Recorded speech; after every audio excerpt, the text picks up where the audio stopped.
Number two యోహాను సువార్త 14వ అధ్యాయం 15వ వచనం. యోహాను సువార్త 14వ అధ్యాయం 15వ వచనం. మీరు నన్ను ప్రేమించిన ఎడల నా ఆజ్ఞలను గైకొందురు. మీరు నన్ను ప్రేమించిన ఎడల నా ఆజ్ఞలను గైకొందురు. దేవుని యొక్క వాక్యం చెప్తుంది, మీరు నన్ను ప్రేమించిన ఎడల. అక్కడేమంటున్నాడు ఇద్దరు యజమానులు, ఇక్కడేమో అంటున్నాడు మీరు నన్ను ప్రేమించిన ఎడల. అంటే దేవుని కాకుండా వేరొక దాన్ని కూడా ప్రేమించే వారంగా మనం ఉన్నాం. ఒకరు అధికారానికి సంబంధించింది, నా యజమానుడు కాబట్టి ఆయన చెప్పినట్టు చేస్తా, డబ్బు నన్ను ప్రేరేపించినట్టుగా చేస్తా, లేకపోతే నా కోరికలు ప్రేరేపించినట్టుగా చేస్తా, ప్రజల మెప్పు కోరినట్టుగా నేను దాని ప్రకారం జీవిస్తా. I will be under different authorities. అది మొదటిది. రెండవదిగా దేవుడు అంటున్నాడు, మీరు నన్ను ప్రేమించిన ఎడల నా ఆజ్ఞలను గైకొందురు. మీరు నన్ను ప్రేమించిన ఎడల. దేవుడు అంటున్నాడు, నీ ప్రేమకు నిదర్శనం ఏంటి తెలుసా? నీ ప్రేమకు చర్చికి వచ్చి కానుకలేయడం కాదు, చర్చికి నీ కుటుంబంతో రావడం కాదు, లేదా చర్చిలోకి వచ్చి వాక్యం వినడం కాదు. దేవుణ్ణి ప్రేమించే వారమైతే ఏముండాలి తెలుసా? The proof of your love towards God is obedience to his word. ఆయన వాక్యానికి విధేయత చూపడమే నీ ప్రేమకు నిదర్శనం. ఏంటి తెలుసా? దేవుని నేను ప్రేమిస్తున్నాను, దేవా నిన్నే ప్రేమిస్తున్నానని పాట పాడుతున్నావా?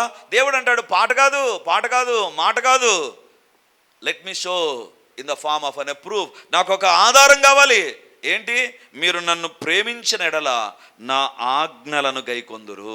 దేవుని ప్రేమించే వారమైతే మొట్టమొదటిగా దేవుని ఆజ్ఞలకు లోబడతాం, దేవుని వాక్యానికి లోబడతాం. దేవుని బిడలారా, ఆయా సందర్భాల్లో మన ఫ్రెండ్స్ అంటారు, ఇది చేద్దాం కదా, కానీ అది వాక్యానికి వ్యతిరేకమని నీకు తెలుసు, ఇక్కడికి పోదాం పదా, అది వాక్యానికి వ్యతిరేకమని నీకు తెలుసు, కానీ ఎందుకో వాళ్ళను ప్రేమిస్తావు కాబట్టి వాళ్ళు చెప్పినట్టుగా వింటావు. దేవుడు అంటాడు, your love is again divided. నీ ప్రేమ మళ్ళీ విభాగించబడింది, అధికారము విభాగించబడింది, ప్రేమ కూడా విభాగించబడుతుంది, డివైడ్ అయిపోతుంది. దేవుని ప్రేమిస్తుంటున్నావు కానీ ఆయన ఆజ్ఞలు గైకొనకుండా ఉంటున్నావు. దేవుని బిడ్డలారా, God doesn't like lip service. దేవా నిన్ను ప్రేమిస్తున్నా నోటితో చెప్తే దేవుడు ఒప్పుకోడు. Let me show it in the form of obedience. మాటతో చెప్పే ప్రేమను దేవుడు అంగీకరించడు, పాటతో చెప్పే ప్రేమను దేవుడు అంగీకరించడు. బైబిల్లో వ్రాయబడింది, ఆయన ఆజ్ఞలను గైకొనాలి, ఆయన ఆజ్ఞలు గైకొనాలి. ప్రతిరోజు వాక్యం చదివినప్పుడు ఏదో ఒకటి నీతో మాట్లాడతాడు. When God speaks to you, if you are not showing obedience, నీ ప్రేమకు సంబంధించిన ప్రతిది కూడా వ్యర్థమే. నీవు దేవుని ఉప్పు తిన్న వ్యక్తివైతే, దేవుని దగ్గర నుంచి మేలు పొందిన వ్యక్తివైతే ఆయన ఆజ్ఞలను గైకొంటావు. You will not bypass the word. ఆ వాక్యాన్ని పక్కన పెట్టి వేరొక మార్గాన్ని వెళ్ళిపోవు నువ్వు. ఈ దినాన దేవుని వాక్యం దగ్గర చాలా బైపాసులు వస్తున్నాయి. కడపకు 2-3 బైపాసులు ఉంటాయి. కడపకు రావాలి అంటే 2-3 బైపాసుల ద్వారా కడపకు రావచ్చు. కానీ విధేయత చూపే విషయంలో చాలా బైపాసులు పెట్టుకుంటాం మనం. ఈ వాక్యమా వద్దులే, ఇప్పుడు వద్దులే, తర్వాత చూద్దాంలే. ఈ వాక్యానికి ఇప్పుడు విధేయత చూపితే మనకు జరగాల్సిన పనులు జరగవు, లేకపోతే మనకు రావాల్సినవి రావు, కాబట్టి ఇప్పుడు వద్దులే అని వాక్యాన్ని మనం విధేయత చూపకుండా ఉంటాం. దేవుని బిడ్డలారా, దేవుడు అంటాడు, నా ఉప్పు తింటున్నారు కానీ నన్ను ప్రేమించడంలా. వాక్యాన్ని వింటున్నటువంటి దేవుని బిడ్డలారా, ప్రేమించడం అంటే ఏంటి తెలుసా? ఆయన ఆజ్ఞలు గైకొనడం అంటే ఏంటి తెలుసా? యోహాను సువార్త 15వ అధ్యాయం 18వ వచనం. లోకము మిమ్మును ద్వేషించిన ఎడల మీకంటే ముందుగా నన్ను ద్వేషించెనని మీరెరుగుదురు. మీరు లోక సంబంధులైన ఎడల లోకము తన వారిని స్నేహించును. అయితే మీరు లోక సంబంధులు కారు, నేను మిమ్మను లోకంలో నుండి ఏర్పరచుకొంటిని, అందుచేతనే లోకము మిమ్మును ద్వేషించుచున్నది. దేవుడు ఏమంటున్నాడు? మీరు లోక సంబంధులు గారు, మీరు లోకాన్ని ప్రేమిస్తే నన్ను ప్రేమించడంలా నన్ను ద్వేషిస్తుంటున్నారు మీరు. అంటే దాని అర్థం ఏంటి తెలుసా? లోకములో ఉండే వాళ్ళందరూ ఏది చేస్తున్నారో నువ్వు అది చేస్తే వాక్యానికి లోబడలేవు. ఎందుకు ఈ భాగాన్ని చూపించారంటే, లోకము మిమ్మును ద్వేషిస్తుంది. ఎప్పుడు? When we are showing obedience to the Lord. దేవునికి విధేయత చూపిస్తుంటే. అంటే 7 గంటల వరకు నీ ఫ్రెండ్స్ దగ్గర మాట్లాడావు, 7 గంటల టైం చూసామ్మా, 7 గంటలైంది, ఇదిగో 3వ ఆరాధనకు రావాలి అని బయలుదేరుతుంటే మీ ఫ్రెండ్స్ ఎక్కడికి పోతున్నావు అని అడుగుతారు. అడిగినప్పుడు నువ్వు ఒకవేళ దేవుని దగ్గరికి పోతున్నా అంటే, నువ్వు చాలా భక్తిపరుని అయిపోయినావు అబ్బా, ఉదయం పోయినావు కదా, ఇంతనా ఉదయం పోయింది చాలదు అంటే, మనం వాళ్ళ మాట విని వాళ్ళ దగ్గర ఉన్నామంటే వీఆర్ విత్ ద మెజారిటీ. వాళ్ళు ఒకవేళ అన్నప్పటికీ లేదు లేదు దేవుని దగ్గరికి నేను వెళ్ళాలి, దేవుడు ఆశీర్వదిస్తున్నాగా, దేవుడు నా జీవితంలో ఎన్నో మేలు చేశాడు, మీరు చేయలే మేలు నా దేవుడు చేశాడు, ఆయన దగ్గరికి నేను వెళ్తున్నాను అని చెప్పి నువ్వు వస్తే ఆ గుంపులోంచి ఒంటరిగా ఉంటావు. వాళ్ళు ఏమంటారు తెలుసా? పోరా బలిపోయినావు, వెళ్ళిపో, నీ కర్మ నీది అని నిన్ను ద్వేషిస్తారు. దేవుని ప్రేమించే వ్యక్తి, నిజంగా దేవుని ప్రేమించే వ్యక్తి లోకము ద్వారా ద్వేషించబడతాడు. దేవుని పైకి ప్రేమించే వ్యక్తి లోకంతో కలిసిపోతాడు. దేవుని బిడ్డలారా, అందుకే ప్రభువు చాలా స్పష్టంగా ఒక మాట అంటాడు, ప్రభువా అని పిలుచు ప్రతివాడు పరలోక రాజ్యానికి రాడు, నేను చెప్పు మాట ప్రకారం ఎవరు జీవిస్తారో వాళ్ళే పరలోక రాజ్యానికి ప్రవేశిస్తారు. ఒకవేళ ప్రతి ఆదివారం ప్రభువా ఆమేన్ అని నేను ఒకవేళ అనేటువంటి వ్యక్తివైతే దేవుని యొక్క వాక్యం చెప్తుంది, you will not be in heaven, పరలోకంలో ఉండం, మనం గ్యారంటీగా నరకంలో ఉంటాం. ఎందుకు తెలుసా? Our love is on our lips. మన దేవుని ప్రేమ మన పెదాలపైన కనపడుతుంది, కానీ మన జీవితంలో లేదు అది. దేవుడు అంటున్నాడు, మీరు నన్ను ప్రేమిస్తే నా ఆజ్ఞలను గైకొంటారు. మీరు నా ఉప్పు తిన్నవారైతే, నా దగ్గర నుంచి మేలు పొందిన వారైతే, ఇద్దరు యజమానులు కాదు, ఒకే ఒక యజమాని ఉంటాడు. మీరు నా ఉప్పు తిన్నవారైతే, నా దగ్గర నుంచి మేలు పొందిన వారైతే, you will show obedience to my word. మీరు నా వాక్యానికి విధేయత చూపుతారు. ఈరోజు విధేయతనా అవిధేయతనా? దేవుని ప్రేమిస్తున్నామని చెప్పి ఆయన ఆజ్ఞలను గైకొననటువంటి వ్యక్తి అబద్ధికుడు. లోకము ద్వారా ద్వేషించబడుతూ దేవుని దగ్గరికి రావాలి. దేవుని బిడ్డలారా, ఈరోజు దేవుడు అడుగుతుంటున్నాడు, our love is a lip love or a obedience love. మన ప్రేమ పెదవులపైన ఉండేటువంటి ప్రేమ విధేయతతో కూడిందా? నన్ను ప్రేమించువారు నా ఆజ్ఞలు గైకొంటారు. దేవా, నీ ద్వారా దీవించబడుతున్నాం, నీ ఉప్పు తిన్నవారం ప్రభా, నీ ఆజ్ఞలకు లోబడతాం, నిన్ను ప్రేమిస్తాం ప్రభా. మూడవదిగా బైబిల్లో చూస్తే లూకా సువార్త 16వ అధ్యాయం 10వ వచనం. లూకా సువార్త 16వ అధ్యాయం 10వ వచనం. మిక్కిలి కొంచెములో నమ్మకంగా ఉండువాడు ఎక్కువలోనూ నమ్మకముగా ఉండును, మిక్కిలి కొంచెములో అన్యాయముగా ఉండువాడు ఎక్కువలోనూ అన్యాయముగా ఉండును. దేవుని ఉప్పు తిన్నటువంటి వ్యక్తి పెద్ద విషయాల్లోనే కాదు నమ్మకంగా ఉండేది, చిన్న విషయాల్లో కూడా నమ్మకంగా ఉంటాడు. మరొకసారి చెప్తాను, దేవుని ద్వారా దీవించబడేటువంటి వ్యక్తి, దేవుని ద్వారా ఆశీర్వదించబడేటువంటి వ్యక్తి, దేవుని మేలు పొందినటువంటి వ్యక్తి పెద్ద విషయాల్లోనే నమ్మకంగా ఉండడు, చిన్న విషయాల్లో కూడా నమ్మకంగా ఉంటాడు. చిన్న విషయాల్లో నమ్మకంగా ఉంటాడు. ఒకవేళ మీకు ఒక అవకాశం వచ్చింది. ఏం అవకాశము? రాష్ట్రపతి భవన్లో రాష్ట్రపతి కలుసుకునే అవకాశం మీకు వచ్చింది అనుకుందాం. ఒకసారి ఊహించుకోండి, రాష్ట్రపతి దగ్గరికి మీరు మీ ఫ్యామిలీ అంతా వెళ్ళిపోయారు, నీట్గా డ్రెస్ అయిపోయారు, రెడీ అయిపోయి వెళ్ళిపోయారు. మీ వాడు ఏం చేశాడు? పోతూ వాడు ఏం చేశాడు? వాడు తినేవాడు, చిన్నపిల్లాడు కదా, వాడు చాక్లెట్ తింటూ రాష్ట్రపతి భవన్లోనికి వచ్చాడు. రాష్ట్రపతి ఆడ కూర్చోనిది, మీ చిన్నోడు ఏం చేశాడు? చాక్లెట్ తింటూ వానికి అలవాటు ప్రకారం చాక్లెట్ పేపర్ కింద వేశారు. ఏం చేస్తాం? పాట్ అని కొట్టి, బుద్ధి ఉంది తర్వాత చాక్లెట్ ఆడ కింద వేస్తావు రాష్ట్రపతి భవన్లో అని మనమే చాక్లెట్ పేపర్ ఎత్తేస్తాం. ఎందుకు? అది రాష్ట్రపతి భవన్. అదే చర్చిలో తిన్నాడు అనుకో, చూసి వెళ్ళిపోతాం.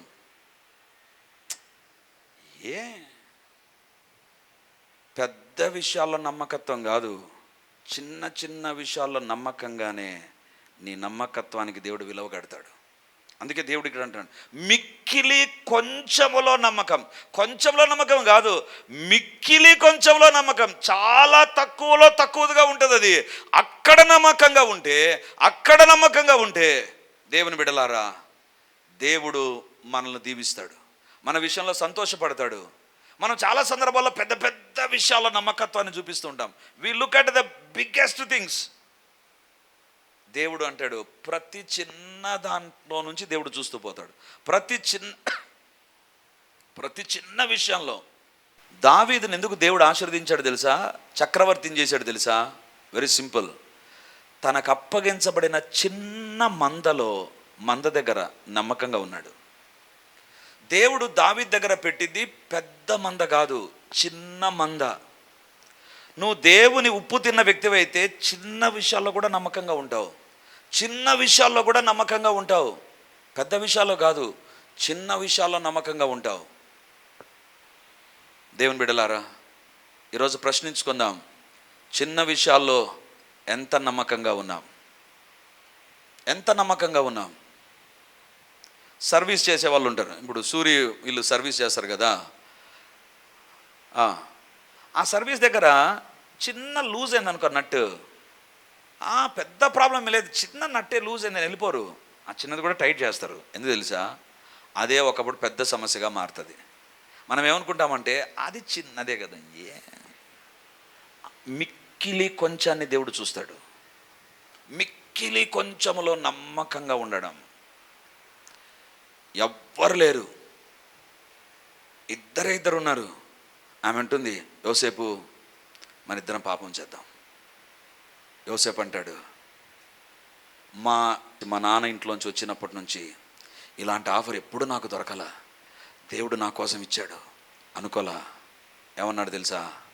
ఎవ్వరు లేరు కదా. ఆమె అంటుంది, రా పాపం చేద్దాం రా యోసేపు.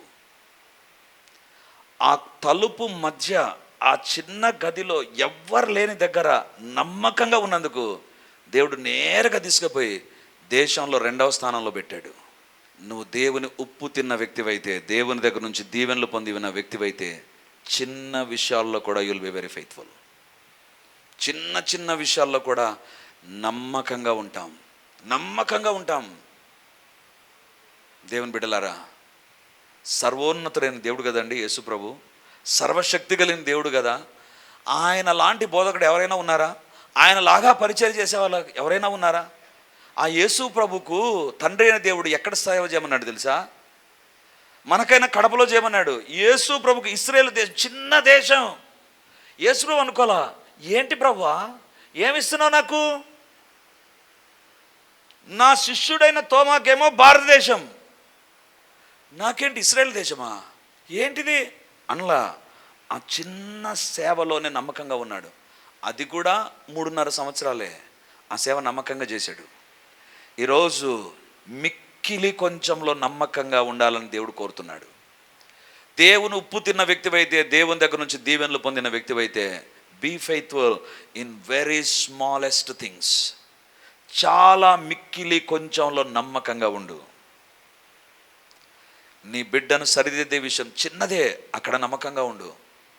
నీ బిడ్డకు పెద్ద విషయం చెప్పే విషయంలో అక్కడ నమ్మకంగా ఉండు. నీవు చిన్న విషయాల్లో నమ్మకంగా ఉండు, పెద్ద విషయాలు ప్రతి చోట నమ్మకత్వాన్ని దేవుడు చూస్తాడు. వీళ్ళంటున్నా, రాజా మీ ఉప్పు తిన్నాము కాబట్టి మీకు ఉత్తరం రాస్తున్నాం. దేవుని ఉప్పు తిన్నావు నువ్వు, రాజు కాదు, రాజు ఉప్పు కాదు నువ్వు తినింది. దేవుని దగ్గర నుంచి దీవెనలు పొందావు, ఆశీర్వాదాలు పొందావు, దీవెనలు పొందావు. ఎంత నమ్మకంగా నీ జీవితంలో నువ్వు కనపడుతున్నావు. లోకంలో వాళ్ళు ఏదైనా పని ఇస్తే నమ్మకంగా చేస్తాం. దేవుని పనులు ఎంత నమ్మకంగా చేసావు నువ్వు? ఎంత నమ్మకంగా వాక్యాన్ని చదువుతున్నావు? ఎంత నమ్మకంగా విధేయత చూపుతున్నావు? ఎంత నమ్మకంగా కుటుంబ ప్రార్థన కలిగి ఉన్నావు? ఎంత నమ్మకంగా దేవుని దగ్గరికి క్రమంగా వస్తున్నావు? దేవుడు సమస్తాన్ని చూస్తున్నాడు. మిక్కిలి కొంచెంలో నమ్మకంగా ఉంటే అప్పుడు దేవుడు అంటాడు, భలా నమ్మకమైన మంచి దాసుడా. పెద్ద దాంట్లో కాదు నమ్మకంగా ఉన్నది, మిక్కిలి కొంచెంలో. దేవుని ఉప్పు తిన్నవారం అయితే నెంబర్ 1, 2 యజమానులు ఉండకూడదు, ఒకే యజమానుడు. దేవుని ఉప్పు తిన్నవారం అయితే ఆయన ఆజ్ఞలను గైకొంటూ ఆయన ప్రేమించాలి. 3వదిగా మిక్కిలి కొంచెంలో నమ్మకంగా ఉందాం. సామెతల గ్రంథం 3వ అధ్యాయం 9-10 వచనాలు. సామెతల గ్రంథం 3వ అధ్యాయం 9-10 వచనాలు. నీ రాబడి అంతటిలో ప్రథమ ఫలమును, నీ ఆస్తిలో భాగమును ఇచ్చి యెహోవాను గణపరచుము. అప్పుడు నీ కొట్లలో ధాన్యము సమృద్ధిగా ఉండును, నీ గానుగులలో నుండి క్రొత్త ద్రాక్షారసము పైకి పొరలి పారును. అప్పుడు నీ కొట్లలో, దేవుడు అంటున్నాడు, I'm looking at your barns. మీ యొక్క కొట్లను నేను చూస్తుంటున్నా. ఎక్కడెక్కడ మీరు స్టోర్ చేస్తున్నారో ఆ స్టోరేజ్ ఏరియాని నేను చూస్తుంటున్నా. ఆ కొట్లను నేను నింపాలని కోరుతుంటున్నా. కానీ దేవుడు అంటున్నాడు, నీ రాబడి అంతటిలో ప్రథమ ఫలమును, నీ ఆస్తిలో భాగమునిచ్చి యెహోవాను గణపరచుము.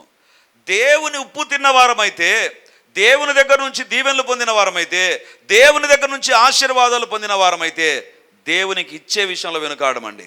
దేవునికి ఇచ్చే విషయంలో వెనుకాడం. దేవుని యొక్క వాక్యం చెప్తుంది, నీ రాబడి అంతటిలో, నీ ఇంటి దగ్గర ఏ రాబడి వస్తుందో, అది పొలం నుంచి వస్తుందా, అరియర్స్ వచ్చిందా, శాలరీ వచ్చిందా, ఏ రాబడిని ఇంట్లోకి అడుగు పెడుతుందో ఆ రాబడి అంతటిలో ప్రథమ ఫలం, first portion should belong to the Lord. 2వదిగా దేవుడు అంటున్నాడు, నీ ఆస్తిలో భాగం ఇచ్చి. దశం భాగాలు ఇచ్చేవారిని చూసాం, కానీ ఆస్తిలో భాగం ఇచ్చేవారు కనపడరు. దేవుడు అంటున్నాడు, ఆస్తిలో కూడా దేవునికి భాగం ఇస్తే అప్పుడు నీ కొట్లలో. For everything there is a condition అండి. దేవుడు, మనం ఏం ప్రార్థన చేస్తాం తెలుసా? సామెతలు 3:10 నెరవేరాలి. దేవా నాకు సమృద్ధి ఉండాలి, సమృద్ధి ఉండాలి, నా గానుగల నుండి క్రొత్త ద్రాక్షారసం పైకి పొరలి రావాలి, విపరీతంగా డబ్బు అట్లా ఉండాలి ప్రభా నా దగ్గర ప్రార్థన చేస్తాం. But there is a condition. సమృద్ధి ఎక్కడ ఉంటుందంటే, ఎవరైతే దేవుని ఉప్పు తిన్నవారైతే దేవునికి ఇవ్వడానికి వెనుకాడరో వారి జీవితంలో వాళ్ళ కొట్లు సమృద్ధిగా ఉంటాయి. హల్లెలూయా, హల్లెలూయా. దేవునికి మనం ఎంత ఇస్తామండి?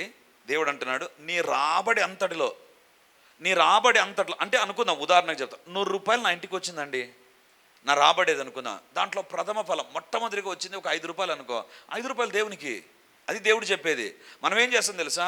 100 రూపాయలు కావాలా ప్రభా, ఇంకా ఈ ప్రభా, ఇంకా నువ్వు ఇవ్వాలి ప్రభా, ఇంకా ఖాళీగా ఉంది. దేవుడు అంటాడు, ఇచ్చిన దాంట్లో నాకు అప్పుడు నేను నీకు ఇస్తా. ఇది అర్థం కావడానికి సింపుల్గా ఒక ఎగ్జాంపుల్ చెప్తాను.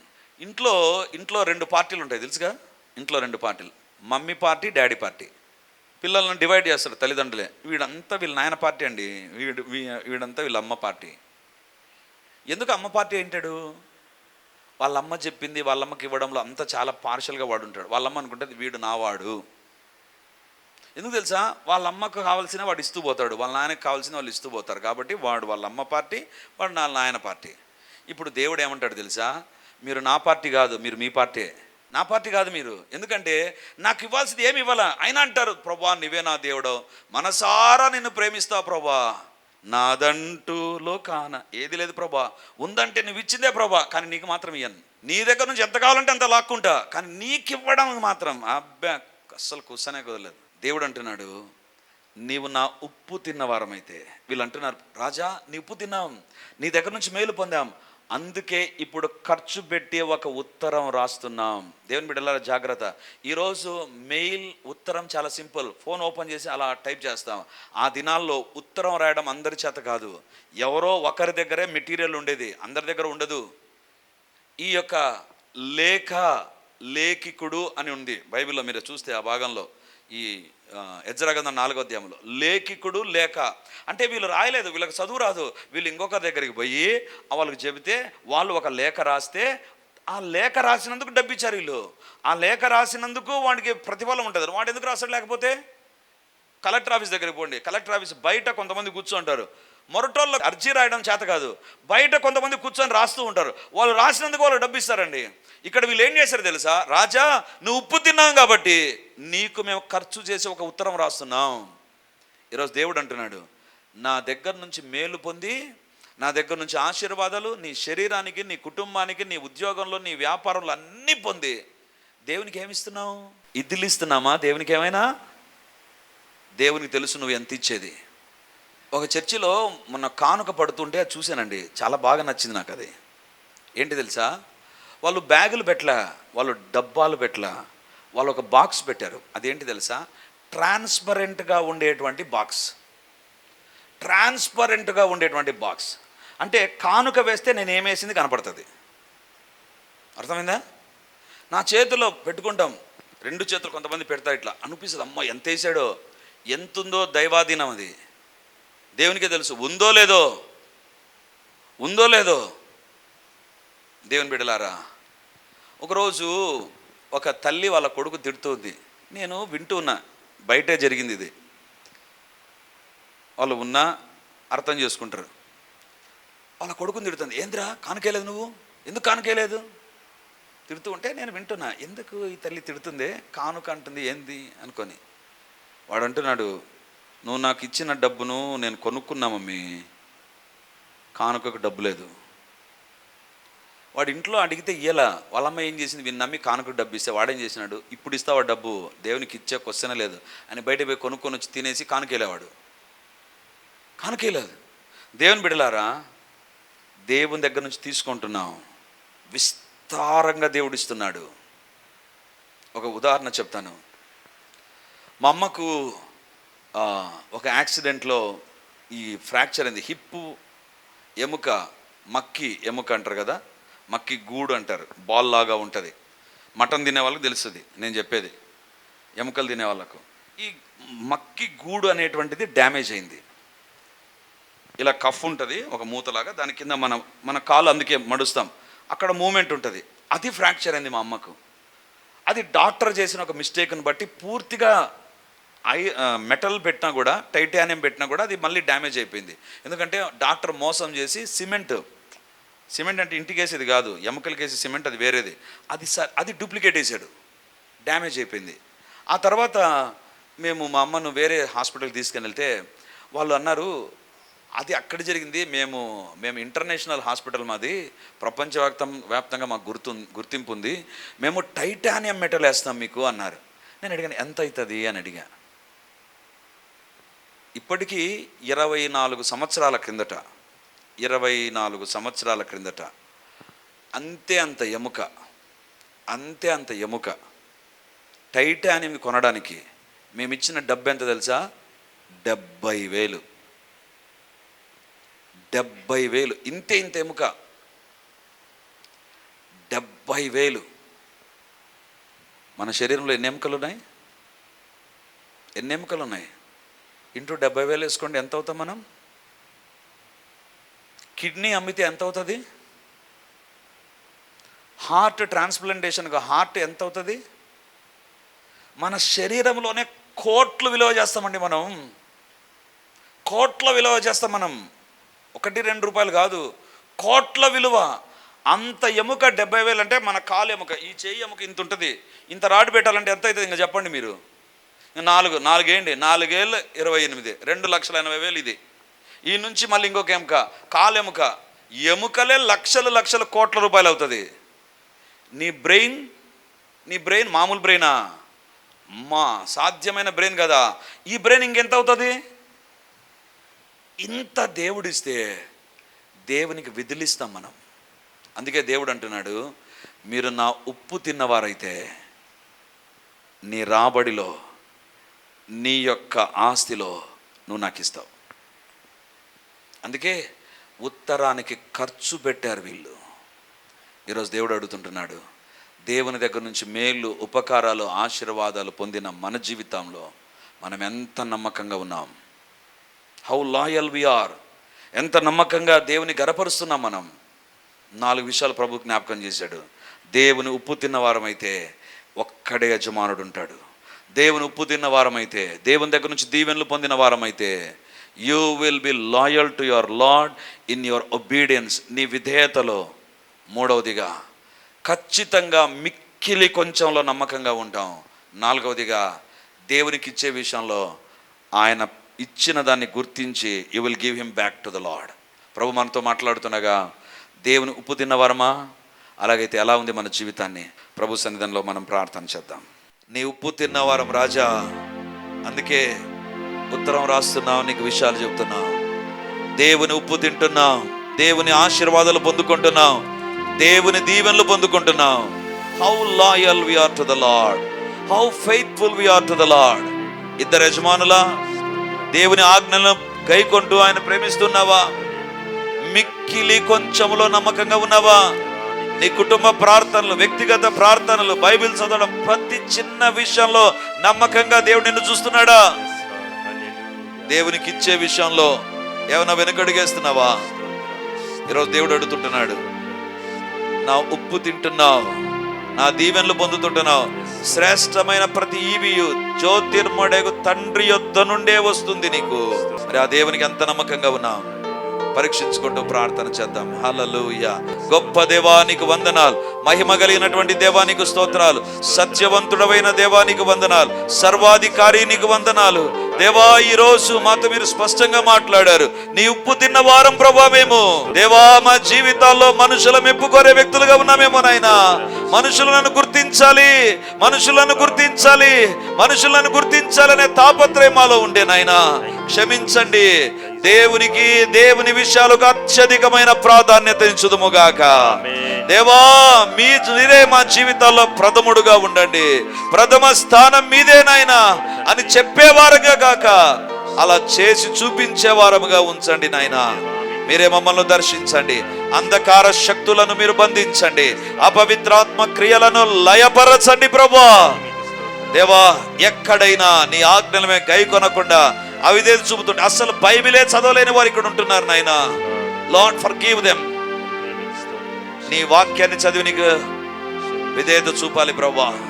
రక్షించబడి బాప్తిజం తీసుకొని వాక్యాన్ని బైబిలే టచ్ చేయలేనటువంటి వ్యక్తులను క్షమించండి. నీకు మిక్కిలి కొంచెంలో నమ్మకంగా లేని ప్రతి ఒక్కరిని క్షమించండి. నీ కొరకు గుప్పిలి విప్పలేని ప్రతి ఒక్కరిని క్షమించండి.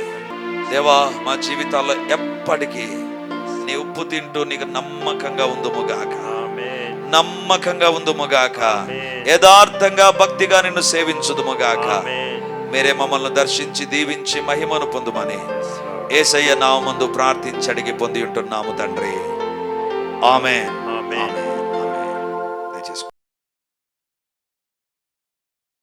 దేవునికి స్తోత్రములో కూడి వచ్చిన అందరికీ వందనాలు. దైవ సేవకుల కుటుంబానికి ప్రత్యేకమైన వందనాలు చెల్లించుకుంటున్నాను.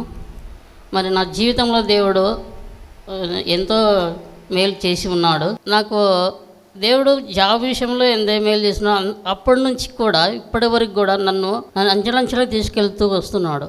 అంతేకాకుండా మరి నా మ్యారేజ్ 2017లో జరిగినది. ఇంతవరకు దేవుడు ఆశ్చర్యమైన కార్యాలు, మళ్ళీ ఎలాంటి నష్టాలు లేకుండా దేవుడు ఉన్నతమైన స్థితిలో ఉంచుతూ వస్తున్నాడు.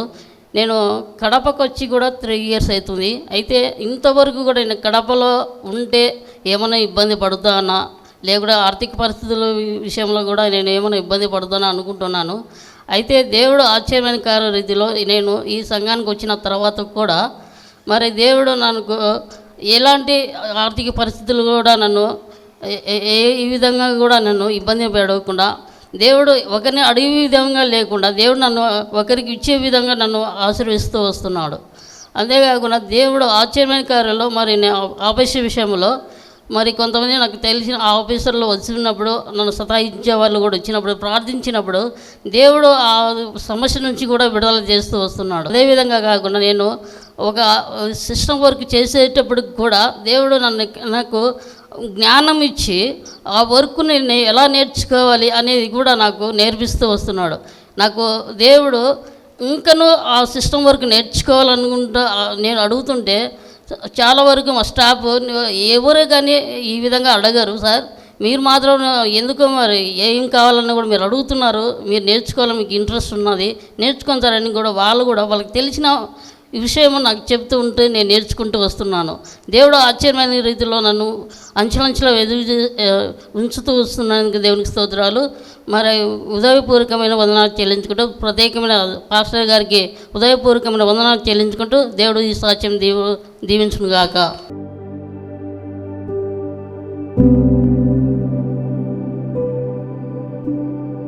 Praise the Lord. యేసుక్రీస్తు పరిశుద్ధ నామందు మీ ఒక్కొక్కరికి మా వందనాలు తెలియజేస్తుంటున్నాను. రిడీమర్ చర్చిలో మొదటి ఆరాధన 8 గంటలకు ప్రారంభమవుతుంది. 2వ ఆరాధన 10 గంటలకు ప్రారంభమవుతుంది. 3వ ఆరాధన సాయంత్రం 7 గంటలకు ఉంటుంది. దేవుని బిడ్డలారా, ఎవరైనా ఉదయం ఆయా పనులు కలిగి 2వ ఆరాధనలకు రాలేకపోతున్నారని భావించి ఈ యొక్క మొదటి ఆరాధన ప్రారంభిస్తున్నాం. సో ఈ యొక్క అవకాశాన్ని సద్వినియోగం చేసుకొని దేవుని యొక్క సన్నిధికి వచ్చి దైవ దీవెనలు మీరు పొందాలని కోరుతున్నాం. మొదటి 2 ఆరాధనలు మాత్రమే ప్రభు బల్ల ఉంటుంది. కాబట్టి సిద్ధపడి దేవుని సన్నిధికి రమ్మని మిమ్మల్ని కోరుతూ ఉన్నాను.